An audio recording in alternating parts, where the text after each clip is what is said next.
Abolo, bolo boy, aboy, bolo boy, aboy, bolo boy, kudu bay.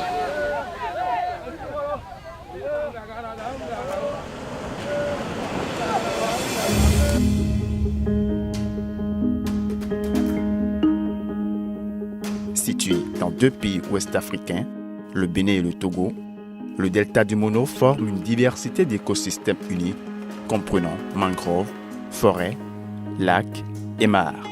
Ces écosystèmes sont à la base de valeurs importantes telles que l'approvisionnement en eau, en bois, la sécurité alimentaire et la biodiversité représentée par des espèces phares reconnues d'importance internationale.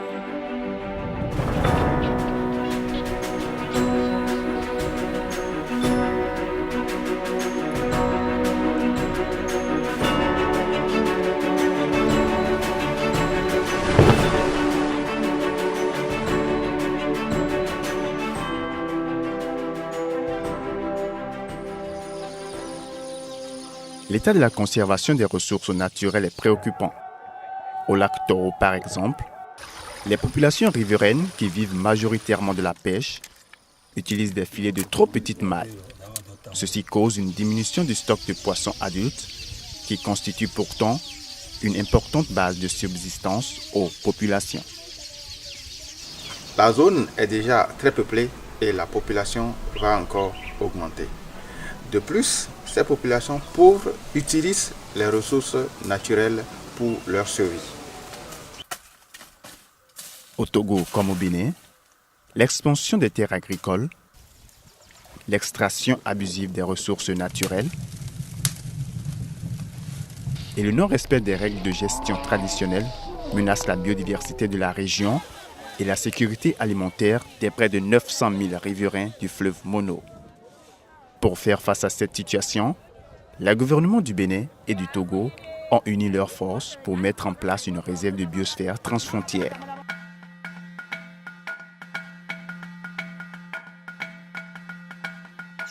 Le Bénin et le Togo sont tous deux signataires de la Convention sur la diversité biologique ainsi que son plan stratégique pour les années 2011 à 2020. Dans ce cadre, ils se sont engagés à maintenir en état leurs aires protégées et à en élargir la surface afin de mieux préserver la biodiversité. En 2014, les ministres en charge de l'environnement, au Togo comme au Bénin, ont formellement lancé le processus de mise en place de la réserve. Environ 3 ans plus tard, la réserve de biosphère transfrontière du Mono était officiellement intégrée par l'UNESCO dans son réseau appelé l'Homme et la biosphère. Le but principal est de la conservation de la diversité biologique et la gestion durable des écosystèmes qui s'y trouvent. Et surtout, là où des aires protégées n'existaient pas, et de concilier les besoins de la population riveraine avec la conservation. Nous allons, ensemble avec les autorités béninoises, mettre en place un secrétariat permanent qui va se focaliser sur la gestion durable et également faire en sorte que des deux côtés nous ayons une vision commune. La création de réserves de biosphère a misé sur l'engagement de la société civile, déjà active dans la zone, au Bénin et au Togo. L'appui technique de la GIZ s'est focalisé sur le renforcement des capacités des acteurs locaux, ayant fait preuve d'intérêt dans la gestion durable de leurs ressources naturelles.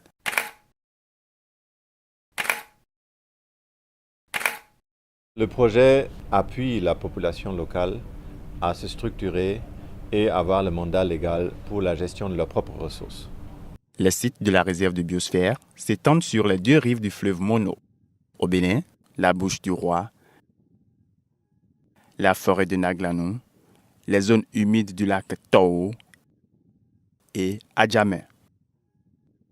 Au Togo, il s'agit des sites suivants: le complexe de forêt classée de Tététou, la forêt classée d'Asrama, le complexe des aires protégées de Togodo, la forêt sacrée de Kodje-Kodjen, le complexe des mares aux hippopotames d'Afito, les rives du fleuve Mono, la forêt sacrée d'Akissa, le chenal de Gbaga et le système lagunaire du sud-est du Togo. Cette mosaïque d'écosystèmes d'environ 3500 km² constitue désormais la 3e réserve de biosphère transfrontière reconnue en Afrique. La réserve de biosphère doit encourager la recherche, la surveillance, l'éducation environnementale et l'échange d'informations. L'échange d'informations entre tous les acteurs. Maintenant que la réserve est reconnue, il faut mettre en place les structures de gestion de cette réserve, des deux côtés d'ailleurs. Bien. Et le comité MAB va suivre la gestion, la gouvernance de cette réserve et assurer que la réserve répond aux critères statutaires de l'UNESCO et surtout au bénéfice des communautés locales.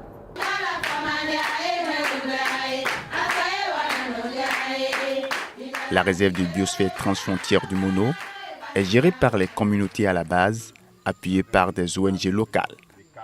À chaque site, le projet de la GIZ a accompagné les riverains à s'organiser dans des cadres de concertation et d'action que sont les associations de gestion des ressources naturelles. Une délimitation des sites a été faite suivant une approche de cartographie participative, mobilisant les savoirs et les savoir-faire locaux.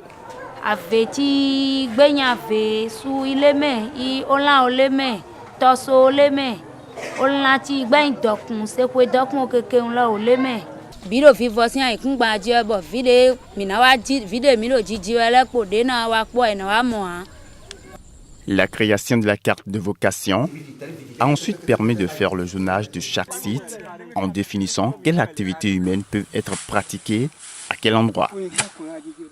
Aujourd'hui, nous avons banni complètement la chasse sur ces animaux dont je parle de cornes. Quand je parle par exemple le Sitatunga, c'est un animal qui est en voie de disparition. Nous avons fait tout possible pour amener des gens en raison, pour leur dire que le Sitatunga, si ça disparaît, c'est que nous n'avons plus de ressources. Partant de là, la gestion de chaque site de la réserve a été légalement attribuée aux associations de gestion à travers la signature d'une charte de gestion avec les autorités nationales en charge de l'environnement. La signature de la convention locale de gestion des ressources entre les associations de gestion, les chefs de canton et les chefs de village a ensuite permis à tous les acteurs concernés de se mettre d'accord sur des règles de gestion durable. Ces conventions locales ont été complétées par des plans d'aménagement de gestion. Ceux-ci ont été adoptés de manière participative par les associations qui sont responsables de leur mise en œuvre. Pour chaque site, une stratégie de surveillance des activités illégales et un protocole de suivi écologique ont été adoptés et sont en cours de mise en œuvre. Viavgab, c'est une union des associations villageoises de gestion participative des aires protégées de Togo Sud. La surveillance est participative. Nous avons une convention locale qui a été signée par les autorités. L'administration forestière, la justice et puis tout. Cette convention régit les règles de gestion. Il y a les amendements, la carbonisation à son amende, la chasse à son amende, la coupe du bois à son amende.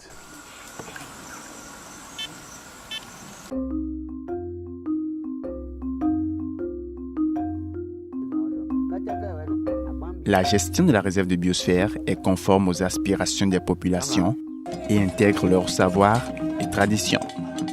Les agriculteurs, les chasseurs, les pêcheurs, marailleurs, tradithérapeutes, dignitaires et adeptes des cultes traditionnels du fleuve Mono sont sensibilisés sur l'importance de la biodiversité.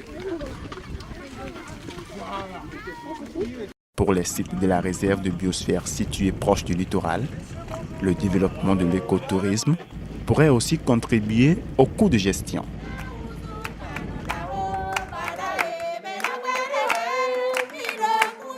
La gestion de la réserve nécessite le maintien d'un dialogue permanent entre les acteurs, les radios communautaires et la vidéo participative jouent un rôle important dans le maintien de ce dialogue. Ok, maintenant on va regarder le film, tout le monde se concentre.